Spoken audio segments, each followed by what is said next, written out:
Obrigado, pastora Daís, minha querida. Então, assim, pois o reino de Deus em primeiro lugar e a sua justiça, e todas essas coisas lhe serão acrescentadas. Cara, tem esperança que todas essas coisas vão se confirmar na sua vida. Isso é fundamental, é essencial. Mas a gente não pode esquecer jamais essa necessidade de buscar juntos, em comunidade, essa justiça, esse reino de Deus que se manifesta através de nós no aqui e agora, de modo que nós sejamos a resposta para essa esperança, de modo que nós sejamos Deus se manifestando na vida do outro como resposta das orações, como resposta daquela fome, daquela sede, daquele frio que está bem agora, esperando pela nossa ação. E eu queria trazer isso essa noite para vocês. Para mim, tem ecoado muito desde que a Noli trouxe essa mensagem, para lembrar e puxar da nossa igreja, da nossa comunidade, esse compromisso. E é sempre necessário, todo domingo, em cada encontro, toda quinta, em cada encontro, a gente lembrar e assinar novamente embaixo esse nosso compromisso de sermos reino, de sermos instrumento de justiça e assim fazermos acontecer a esperança uns dos outros e daqueles que tão violentamente são roubados de sua dignidade e que clamam e que esperam por essa mão, que seja a nossa mão, que seja a mão da Rio, que seja a mão da Gemundo, que seja cada um de nós aqui. Sejamos agentes da esperança, como comunidade, onde essa esperança se manifesta, esperançando por nós e por todos aqueles que precisam. Esse é meu salminho. Agora eu vou trazer para vocês uma canção maravilhosa, entoada pelo nosso maestro, senhor Heleno, que não está aqui essa noite, tá, Heleno? Se você estiver aqui, se manifeste, rapaz, porque você pode falar um pouco sobre a canção. Oi, boa noite. Eu tô sim, tô quietinho aqui. Tô trabalhando, corrigindo coisas, mas eu tô aqui Você quietinho. trabalha muito. Boa noite. Deixa eu só falar rapidamente sobre a canção. Grande Eu Sou foi uma canção que marcou muito a minha trajetória na igreja. E esse vídeo, na verdade, não foi gravado recentemente. Minha voz está até um pouco debilitada, mas assim, ela tem uma história interessante, essa gravação, porque eu estava ainda na pandemia, tinha ficado muito tempo fora de casa, porque aqui o lugar onde eu moro teve um surto muito grande, eu tenho problemas de comorbidade, eu precisei sair de casa. Eu voltei para casa, estava olhando para o piano e comecei a pensar, não, tem que voltar a cantar, a tocar. E essa música me veio muito à cabeça, assim, e eu cantei assim, muito emocionado. Eu sei até que peço desculpas por algumas falhas técnicas, minha voz não estava bem, eu estava com muito problema de garganta durante a pandemia, mas, assim, eu acho que foi uma interpretação, assim, emocionada, eu usaria até dizer ungida, porque eu passei por algumas pessoas da garagem da época e anos mais tarde o Vinícius, que é o nosso diácono da GRI, me procurou dizendo: olha, uma pessoa que esteve lá disse que nunca conseguiu esquecer aquela gravação do Grande Eu Sou. Eu falei: nossa, eu vou procurar ver se ainda tem, acho que foi gravado em 2021. E assim ficou gravado na minha cabeça, sabe, que essa música conseguiu tocar o coração de uma outra pessoa e eu acho que o mais importante é isso, seja unção ou emoção, seja lá o que for, ela consegue, assim, tocar o coração de uma outra pessoa. Eu acho que é a grande função do louvor e da música, enfim, é o que eu penso. Bom, então espero que esse louvor fale aos nossos corações. Por isso que o pastor me perguntou, qual louvor você gostaria de compartilhar? Eu lembrei dessa história do irmão que procurou o Vinícius e decidi compartilhar com vocês. Obrigado. Amém. Vamos ouvir nosso querido irmão Heleno.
Amém. É isso. Muito obrigado, Helena, meu querido. Sempre presente de Deus ouvir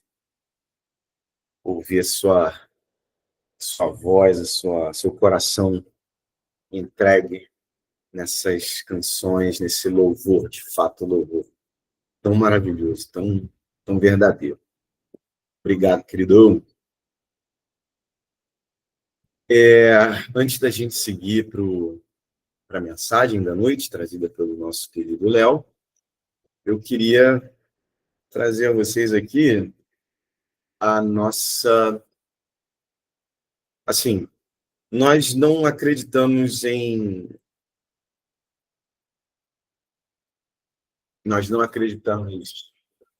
no dízimo, né? Nós não temos esse tipo de hábito de igreja, não é nossa onda. Nós não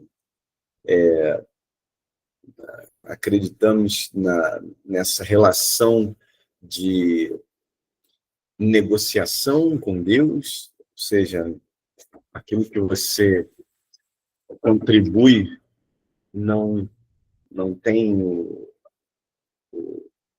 condão mágico de fazer com que a sua vida prospere e tudo mais, mas, como eu disse no começo, nós aqui na Gemundo e na Gerri acreditamos piamente na transformação, na mudança que a gente pode fazer na sociedade, como comunidade, nos apoiando mutuamente. E para isso, a nossa igreja depende da sua contribuição nesse sentido. Nós, além dos trabalhos, além das questões administrativas aqui que a igreja já tem conhecimento, né? A gente está batalhando por CNPJ, registro, e tudo isso inclui um valor considerável.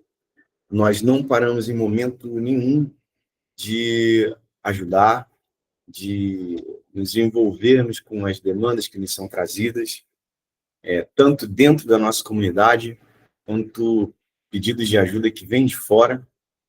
E para que isso aconteça, para que o gás seja comprado, que a luz seja restituída nas casas, que os remédios possam ser comprados, só mesmo se a gente junto fizesse acontecer, sabe? E graças a Deus, graças a Deus presente no coração de cada um de vocês, a gente tem feito acontecer. E não podemos parar. A ideia é avançar sempre mais. E para isso, eu peço que vocês, para quem puder, não é nenhuma obrigação isso, mas se você sentir que pode confiar no trabalho da sua igreja, da sua comunidade, para apoiar as pessoas, para apoiar aqueles irmãos, aquelas irmãs que realmente estão passando por alguma dificuldade, por uma necessidade, dá uma olhadinha aí na nossa chave Pix, e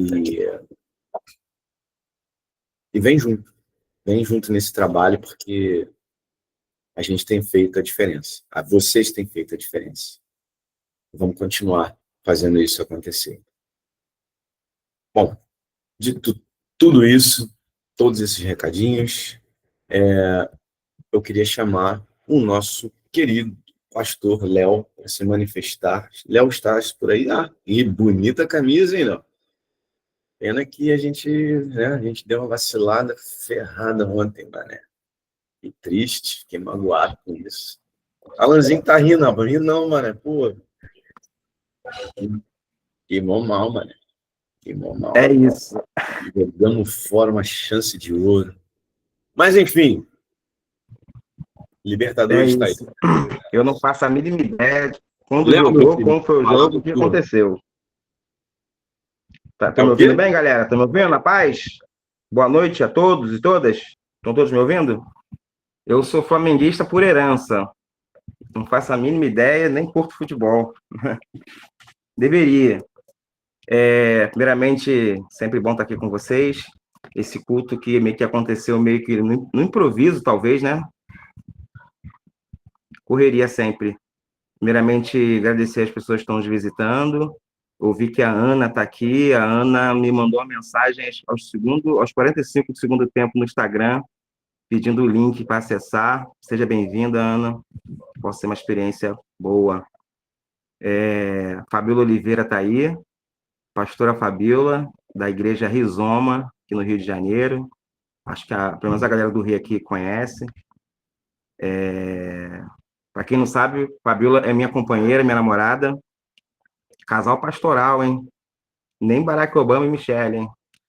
E não vou fazer o convite aqui, mas conversei com o Marcão. Novembro está chegando.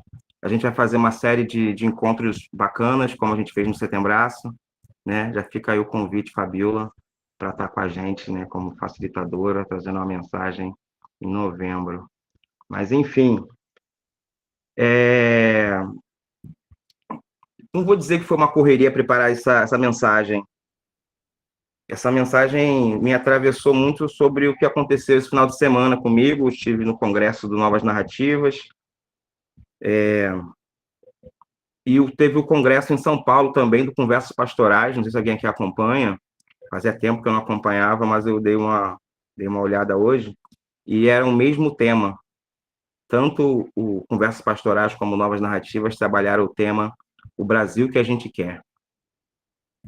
E eu acho que combina muito com o que o Marcão trouxe sobre a mensagem da Enole, né? Você citou Paulo Freire, né? Esse conceito dessa esperança que não é de espera, mas nos movimenta, né? Nos impulsiona, né?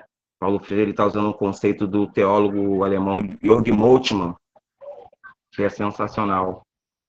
Na teologia da esperança, e você vai encontrar o conceito também na pedagogia da esperança de Paulo Freire. Eu fiquei pensando nessa esperança, nessa utopia, e eu trago aqui hoje um texto Peço quem tiver com a Bíblia aí, acessar a sua Bíblia, o aplicativo. Eu trouxe versão bem resumida, na Bíblia nova que eu comprei, que eu sou viciado em comprar Bíblia e colecionar Bíblia. Ela é bonita, me arrependi, não é tão boa, mas ela é bonita. Texto de Lucas 4:18. É um dos textos que eu mais preguei na minha vida, assim, né? Tem 3 textos na Bíblia que, uns 4, 5 que eu já preguei demais, esse é um deles. Toda vez que eu acesso esse texto, eu me acesso a uma outra realidade. Lucas 4:18 é o famoso texto da inauguração do ministério de Jesus, pós a tentação no deserto, pós o batismo de Jesus, naquele contexto ali. Eu vou ler rapidinho para a gente começar.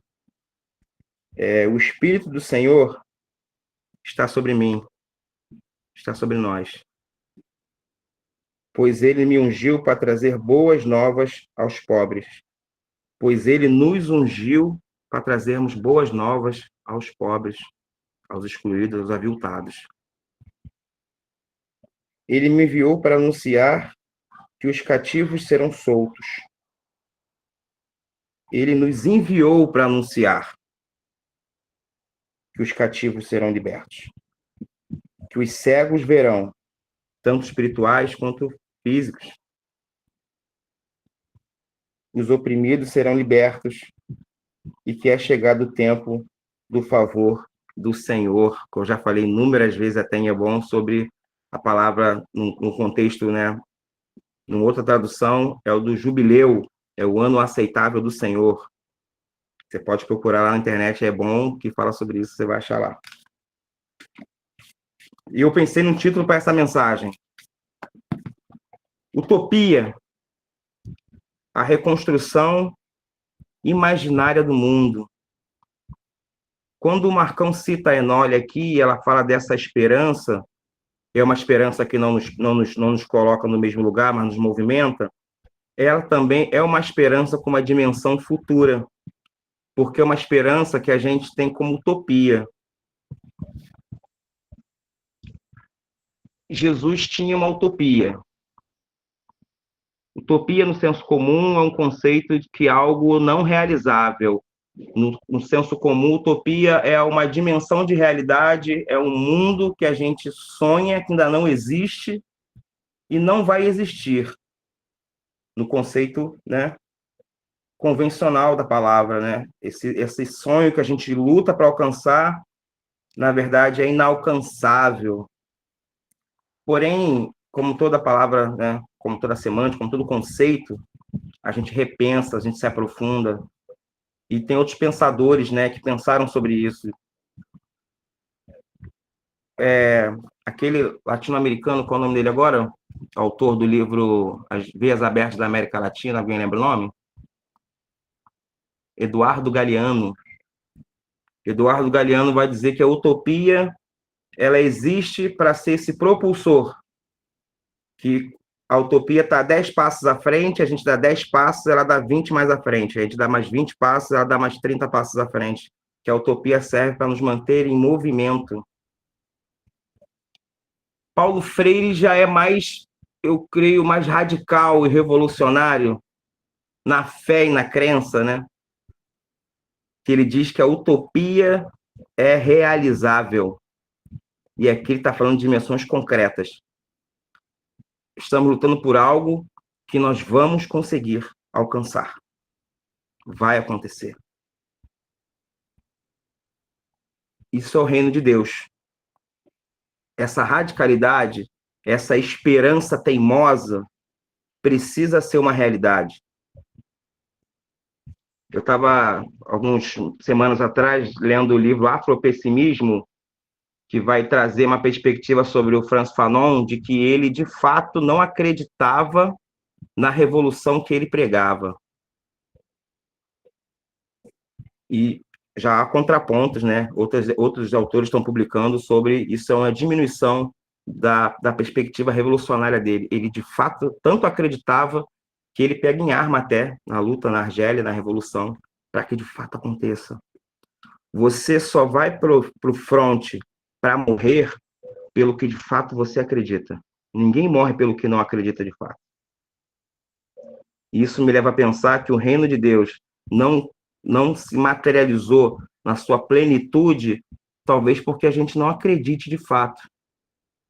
Seja só esse conceito que nos impulsiona e nos dá sentido na vida, né? Construção de uma identidade, pertencimento, de participar de um movimento social, de uma militância. Mas, concretamente, será que a gente, de fato, crê que ela é realizável aqui e agora? Pensando nesse texto de Lucas, texto áureo, né? Super famoso e pouco comentado, né? Eu acho até. O contexto ali, o povo, aquela população esmagada na pobre Galileia, na grande Galileia, estava ocupada pela ocupação romana. Eles estavam sendo oprimidos, esmagados, tanto espiritualmente, politicamente e economicamente. Através dos impostos estabelecidos, que depois sobrepõe com os impostos que Herodes também coloca, né, o fantoche do Império Romano coloca, com a finalidade de urbanizar 2 cidades, né, Séforis e Tiberíades, para que a aristocracia judaica e romana pudessem morar, essa urbanização, que demora 20 anos aproximadamente para ser finalizada, e ele também constrói monumentos a si mesmo, para perpetuar, né, na história que ele fez, seu reinado, isso produz o empobrecimento em massa daquela população da Galileia, em massa. Então, existe uma opressão ali econômica e política. E por que uma opressão também espiritual, Léo? Porque, com isso, existia a dimensão dessa pureza ritual. Herodes, como fantoche do império, ele dá poder à aristocracia. Nada tão comum, né? Privilegia os poderosos, no caso, os saduceus e os fariseus, latifundiários, donos de terra, né? Que eram doutores da lei e que dizia que o povo era impuro, que o povo não cumpria a lei. Quantos de nós, né, evangélicos, dentro desse campo que a gente chama de progressista, não é considerado impuro para nossas famílias, para os nossos amigos, às vezes, né, pessoas de trabalho, porque pensamos numa lógica diferente do evangelho. Sabe por que aquelas pessoas eram impuras? Porque a opressão econômica era tão grande, eles estavam sendo esmagados por isso, eles precisavam trabalhar no sábado, iam pescar no sábado para ter o que comer. Porque no sábado, o publicano, o judeu, não trabalhava, era sábado. Então, não tinha fiscalização. Então, eles trabalhavam no sábado, descumprindo a lei que dizia que não podia trabalhar no sábado. Então, a subversão da lei ali era uma questão de sobrevivência, de tecnologia. E não tem nada mais na experiência da vida de quem é pobre, é tecnologia de sobrevivência, essa ancestralidade que nos faz subverter as leis e lógicas para garantir a nossa existência e da nossa família, né? Jesus está diante de um povo que está cansado de promessas messiânicas. Eu falo aqui em 2 sentidos, tanto que haviam tantos novos profetas surgindo com a mensagem semelhante a Jesus, né? Diziam ser o Messias, e no final era balela, e cansado porque eles queriam, de fato, um líder, um Messias, um Salvador bélico, um cavalo asalão de guerra, que iria esmagar a ocupação romana. É muito parecido com esse Messias político que a gente tem, que as pessoas depositam nele esse valor, essa crença de que ele vai salvar o Brasil, e ele é bélico. Eles querem essa salvação a partir da espada. Muito parecido, né? Eu não vou citar o nome do inominável, que diz que falar nome atrai. Vamos atrair coisas boas, né? A libertação que Jesus propõe ali, revolucionária, que esse texto que eu li é revolucionário demais, gente. Gandhi vai dizer que se todos os textos do mundo desaparecessem, se preservassem somente o Sermão da Montanha, nada estaria perdido. Eu falo, Gandhi, inclui aí Lucas 4,18, porque isso aqui é de um teor revolucionário. A libertação não é pela espada, a libertação é pelo Espírito. E isso não é somente, isso é sim, na verdade, que a gente tem essa questão de fazer de dicotomia, né? Nada mais grego, da gente dividir o que é espiritual do material, né? Só do que é metafísico, do que é físico. Porém, a metafísica é uma expressão construída da realidade concreta. E a metafísica ela tem que se materializar na concretude. Então, é sim uma luta espiritual que se materializa na luta do dia a dia, no nosso corre do dia a dia. Não é pela força, mas é pela justiça do reino. A subversão utópica da gente pensar essa esperança, essa utopia do reino de Deus, é a ação de reimaginar o mundo e as relações como as qual Deus sonhou que fosse, sabe?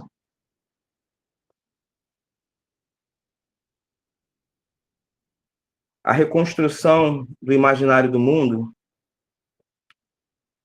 e do grego utopia, quem assistir depois o Conversas Pastorais vai entender o que eu estou falando aqui. A palavra utopia vem do grego, né? São duas palavras que eu não me recordo quais são. Uma delas é topos. Topos significa, ao pé da letra, assim, é não lugar. A utopia é o não lugar, é não existente, porque é uma realidade que ainda não existe. É como o futuro não existe. O que existe é o presente. Nós construímos no presente o que a gente vai chamar de futuro, mas quando chega lá no futuro, é o presente.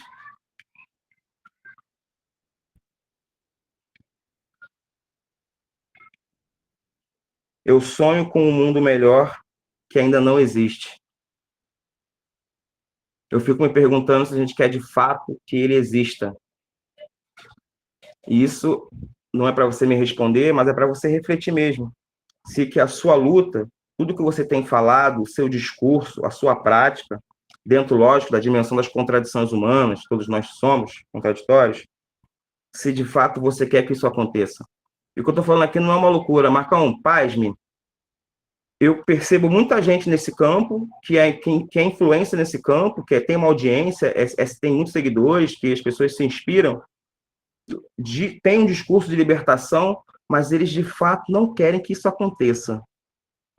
O sentido para eles é a luta, é o que dá sentido para eles, visibilidade para eles, mas a conclusão, o estabelecimento desse reino concreto, tira dela os próprios privilégios que ela tem. E acredite, a maioria de nós não está lutando contra si mesmo, mas o evangelho pressupõe que a gente lute contra nós mesmos, contra a nossa carne, contra o nosso desejo, nossa vontade.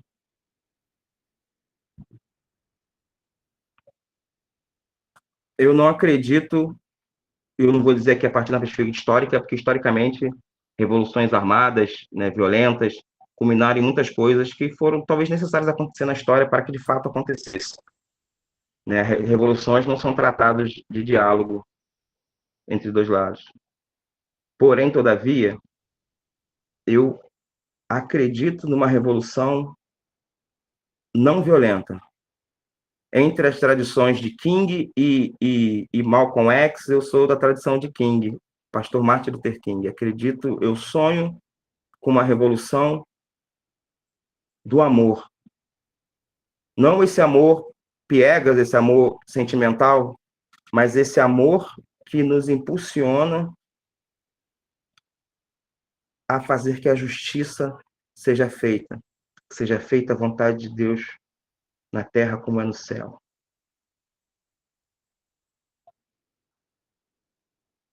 Quando Jesus está anunciando esse reino, esse novo horizonte de sentido comunitário, os pobres, eles têm lugar. Os pobres têm dignidade. Os pobres têm direitos garantidos. Vida com abundância é vida com direitos, com dignidade plena, onde todos podem gozar de tudo aquilo que Deus criou. todos e todas e todos. Onde os cativos não são mais esquecidos, mas são lembrados como filhos e filhas. Onde o poder, ele se torna um poder serviço. É onde se inverte uma lógica. Não há um Deus na história que lavou pés. E aqui não é crítica a outros deuses ou crenças, não tem nada a ver com isso. É porque eu não sou monoteísta, e nem a Bíblia é monoteísta, né? A Bíblia é monolátrica, na verdade, né? A Bíblia, na verdade, ela não crê num Deus único, ela crê em vários deuses, mas crê que o Deus de Javé é o maior de todos eles. A questão não é legitimar a crença da fé do Deus do outro. Nem a Bíblia defende isso. Quem defende isso é evangélico fundamentalista e católico fundamentalista. Onde toda riqueza é partilhada, onde toda riqueza é do bem comum de todos. Onde a religião, o religare, que é o caminho que nos liga ao sagrado, a gente chama de liturgia, que é caminho, é compaixão. E compaixão aqui, eu sempre cito o Ariovaldo Ramos, né? Ele disse que empatia é se colocar no lugar do outro, mas a compaixão anda uma milha a mais. A compaixão é sentir o que o outro sente. E para isso você precisa encarnar no outro. Viver uma vida para além de você mesmo.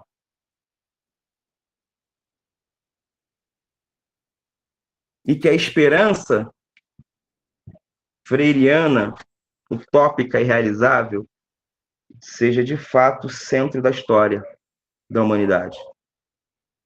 Seja o grande mito fundante da humanidade.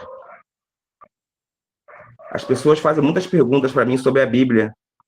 A Bíblia fala sobre... O que a Bíblia fala sobre a questão da homossexualidade? O que a Bíblia fala sobre sei lá o quê? Sobre a questão racial? Eu fico pensando...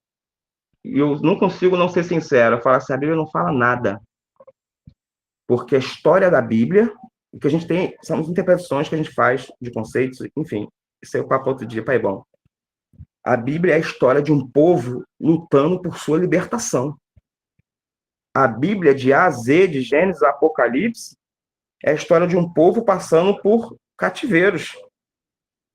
No Egito, babilônico, persa, dos Macabeus, no Novo Testamento de Roma.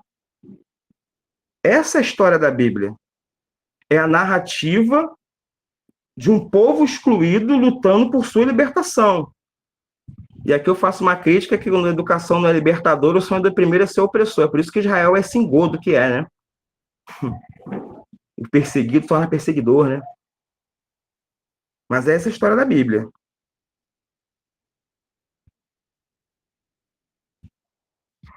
Certa vez a Fabíola, que está aqui entre a gente, está aí ainda? Deve estar, né? Ela falou que ela fez um texto que antes de eu ler o texto, só o título me fisgou demais, assim. Ela escreveu que posicionamento custa caro. Custa caro. E aqui não falo de um posicionamento nas redes, ou, enfim, posicionamento no sentido de se tornar sua forma de ser. É como assim, nós temos a visão de mundo, a gente se coloca nesse mundo que a gente, né, percebe nele. Posicionamento custa caro? Custa sim, muito.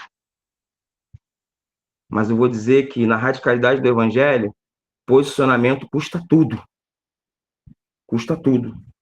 E é nesse lugar, e aqui não é julgamentos, porque eu me incluo também, que eu penso que a gente, de fato, não acredita nesse reino, nesse Jesus que a gente tanto prega.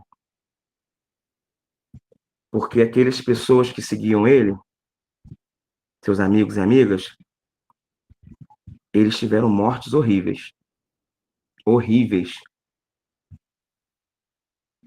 Descrita por Eusébio de Cesareia, no século III, né? No livro dos Mártires, ele narra como os apóstolos morreram. E é pitoresco mesmo, o nível de crueldade e tortura.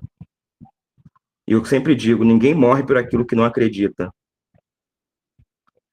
Você pode acreditar numa idiotice, mas se você acreditar nela, você vai até o fim. Porque você é aquilo que você se tornou aquilo que você crê. Lembra de um camarada que ficou na frente de um caminhão, camisa do Brasil, o caminhão foi embora, foi levando ele, virou memes infinitos, né? A gente tem um grande ministério no Brasil dos memes que é sensacional. Uma das coisas que mais funciona no Brasil é isso. Aquele cara acreditava. Só quem acredita sai de casa, deixa a família para passar por uma situação daquela.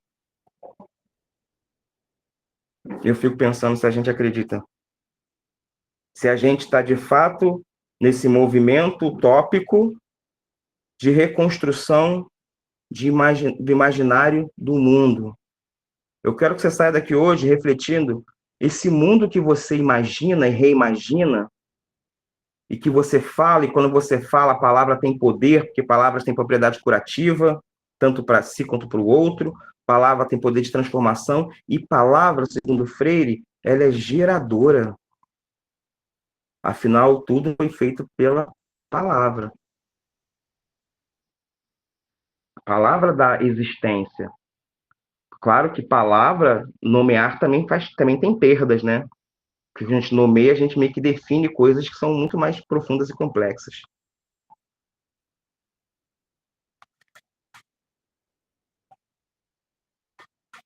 O reino de Deus é um reino de sacerdócio, não no sentido imperial, mas de que todos somos um. Então, nós somos uma comunidade de pastores e pastoras. Hajamos como tal. Porque, independente de título, você não precisa ter título de pastor ou de pastora, mas se você é do evangelho, você está num processo intrínseco na vida de cuidar de gente, de acolher, de salvar, de libertar, de chorar junto. Ou então você não de fato é um seguidor de Jesus. Aquele que vem pós mim, carregue a sua cruz. E eu tenho uma pregação sobre isso na G-Rio, né, gravado, talvez, explicando o que está dizendo ali no grego, né? O que quer dizer isso? Não é legal. Não é fofo. O evangelho, ele é amor, mas ele também é como o vento impetuoso, que ninguém sabe de onde vem, nem para onde vai, porque ele é revolucionário. E a gente precisa sempre estar buscando na gente, parando, desacelerando, parando um pouco, mudando de rota, e refletir de fato o que a gente está fazendo aqui.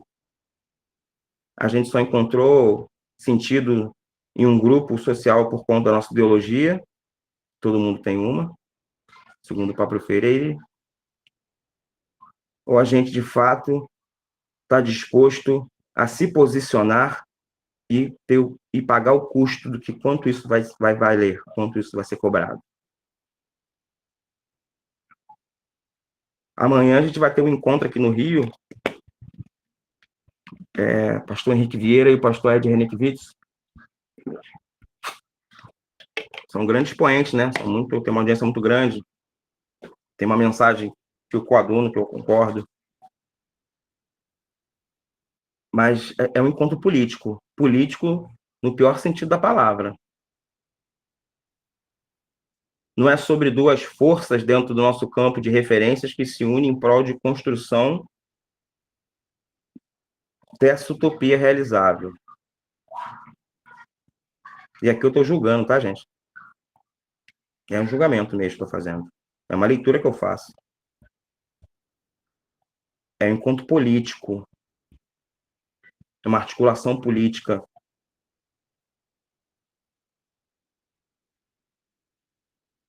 E não é sobre não estar lá. Eu vou estar lá, gente. Tem uma galera aqui que vai estar lá e vamos se encontrar lá. É importante que a gente esteja. Mas isso não é sobre a utopia realizável. Isso ali não é sobre o reino de Deus. Mas dali pode se promover o reino de Deus. Ali a gente pode ter conexões e relações, conhecer pessoas, se conectar com igrejas, com irmãos e irmãs que de fato acreditam.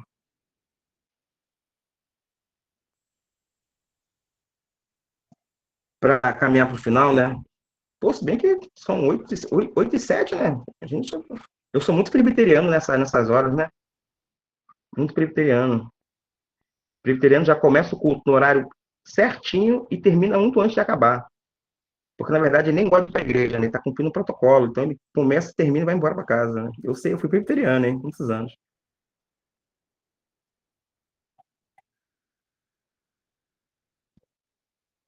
Jesus, eu já preguei também sobre isso, sobre advento antes do Getsemane, Jesus, antes de caminhar para o Gogotá, ele diz para Deus que ele não queria cumprir isso aí, não queria morrer.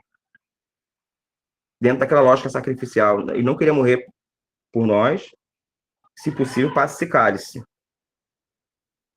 Não é eu estou na dúvida, é não quero.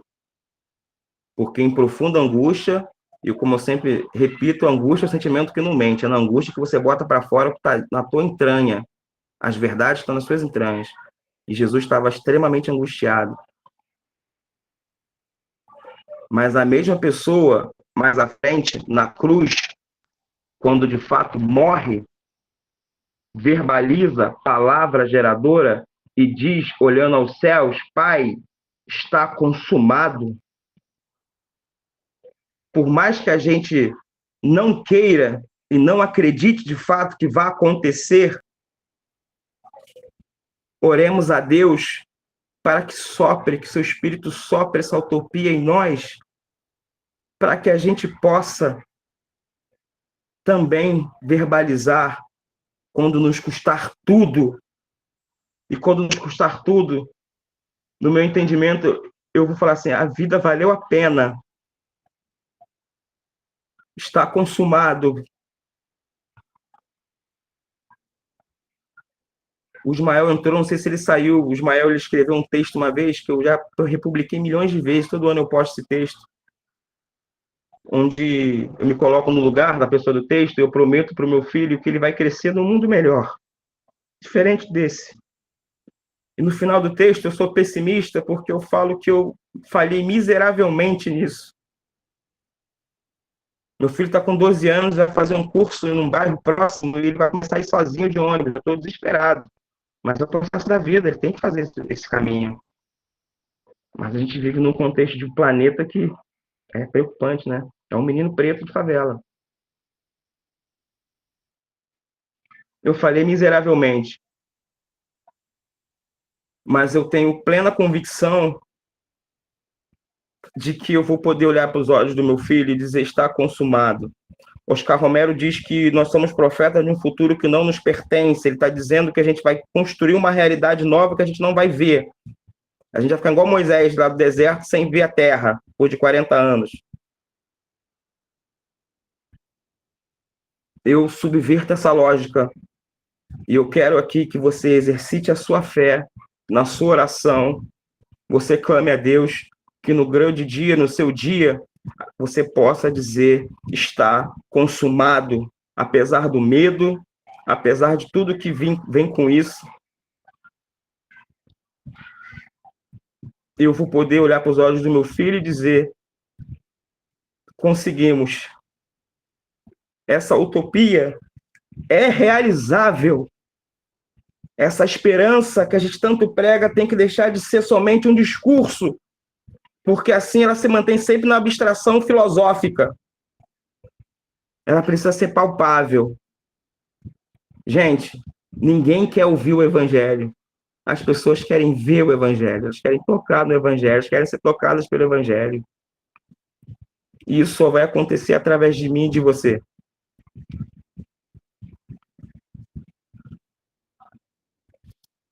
A minha oração, agora eu vou encerrar mesmo.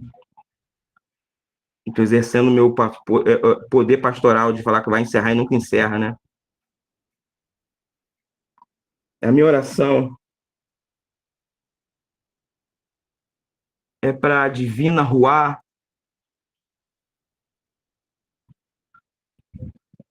queimar os nossos corações, incendiar as nossas vidas e que a utopia do reino de Deus seja o nosso fim último, seja o motivo, a vocação, a identidade da nossa existência. Essa vida só vai valer a pena para aqueles que seguem a Jesus de Nazaré, se ao final, quando combatermos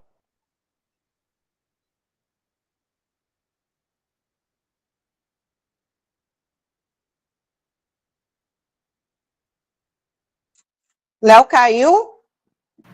Caiu Ou no eu meio? caí? Caiu. Ai, Caiu na oração. Caramba, eu fiquei aqui, que frase Léo foi foi essa que ele falou tão arrebatado. bonita? Tava, poxa, nossa, cara, só o inimigo tentou derrubar ele, tá vendo? Vou lembrar ele aqui para Nossa, ele justo. voltar. Calma aí. Queria saber o que ele ia dizer. Alguém, por favor, pergunta, porque eu fiquei... eu nunca sei se sou eu que caio ou se é a Nunca pessoa dele, que né? cai, porque a minha internet não é confiável. Tô ligando para ele. Não, um crime contra os fofoqueiros, gente. O quê? Quero saber o que ele ia falar também. Caramba, caiu geral, não tá nem chamando, só Tá ligando. vendo uma frase de efeito tão bonita, cara? Eu ia colocar assim. Será que acabou a bateria? Olha, ele Eu voltou, acho que acabou a brincadeira. está entre É nós. um mistério. Quem Meu que era a frase? amado, começa de novo a sua oração. acharam que eu fui arrebatado, Assim, né? Todo mundo pensou, Léo caiu. fiquei! Não, eu achei que a minha Eu internet também. maravilhosa caiu. Aí eu perguntei, o Léo caiu ou eu que caí? Aí, como me responderam, não fui eu, entendeu? O cair é do homem, mas o levantar é de Deus. Aleluia. Então, Eu estava no final da última palavra da oração. Eu não sei se deu para ouvir a oração, mas independente disso, eu acho que a gente entendeu. Acho que toda essa mensagem foi uma oração. Que o reino de Deus seja inarrancável de nós. Amém? amém. Quero passar o microfone para o nosso pastor Marcão. Abertos para quem quiser falar sobre alguma coisa, trazer, né, alguma coisa. Amém, querido. Pô, mensagem linda, irmão. Mensagem linda. Lembrando que quando eu falo, eu sempre estou falando, na verdade, primeiramente para mim, para que eu possa isso. mudar de rota. Amém? Amém. Deus abençoe. Muito obrigado, mano. Muito obrigado mesmo pela mensagem. Você trouxe várias coisas assim que falam profundo, e uma das coisas que você me pegou assim, você falou em determinado momento sobre o imaginar, o reimaginar, né? Essa utopia e tal. E eu penso muito sobre isso, sabe? Eu vejo muito isso. Infelizmente, eu vejo muito isso. Em todo canto, inclusive dentro da nossa linha de pensamento do Evangelho, a igreja progressista, que é uma fase antes desse imaginar e reimaginar. É um não imaginar. É duro e triste para mim perceber como as pessoas se reúnem em torno desse evangelho, mas elas não têm justamente o que você traz, assim, essa capacidade de pensar, imaginar e crer que há uma alternativa, que há uma possibilidade, que nós fazemos parte dela. E não só pela pressão, né, da vida, do mundo, que seca essa capacidade, mas assim, pela simples razão de não despertar para isso, de não ter esse fogo que você falou logo no início da oração, assim, de viver um evangelho sem perspectiva, sem visão do que pode ser. É muito louco isso, né? Você seguir Jesus e não ter a menor imagem diante do seu, assim, no quadro mental de que há uma possibilidade de mudança para mim e para o meu irmão, e que essa mudança passa, né? Se eu não acredito, se eu não visualizo, se ela é algo que é inexistente, muito mais ainda dizer que eu faço parte dessa mudança, dessa transformação, dessa realidade, dessa utopia que se pode vir a se tornar uma realidade. E que bom que você fez essa oração chamando por essa mudança dentro de nós, sabe? De tempos em tempos, eu mesmo, como você falou, você traz essa mensagem para você, e ecoa nesse pensamento que eu trago em mim, que é de parar, conversar com Deus e dizer: Pai, me ajuda a renovar isso aqui. Me ajuda a sair dessa frase feita, dessas soluções prontas, dessa politicagem que você colocou, sabe? Dessas bandeiras que a gente balança, porque balançando parece que a gente já está resolvido na vida, e tenha de fato uma identidade no meio disso tudo, né? Tenha de fato uma realidade, um envolvimento real com o que Jesus traz. Isso é difícil. A gente se deixa seduzir por o que está pronto e vai levando a vida assim. Que Deus me incomode, nos incomode para estar sempre vivendo algo real, não algo que se esquenta no micro-ondas e é pronta para a minha vida e está tudo certo e vamos em frente. Sem perspectiva, sem sonho, sem esperança, sem nada. Muito obrigado, meu querido pastor Léo, por essa mensagem tão necessária. Amém, meu cria. Amém. Vamos seguir, eu vou parar a gravação aqui, e aí eu vou abrir para que as pessoas, nossos queridos irmãos, tragam aqui suas impressões, o que seu coração quiser compartilhar. Só um segundo.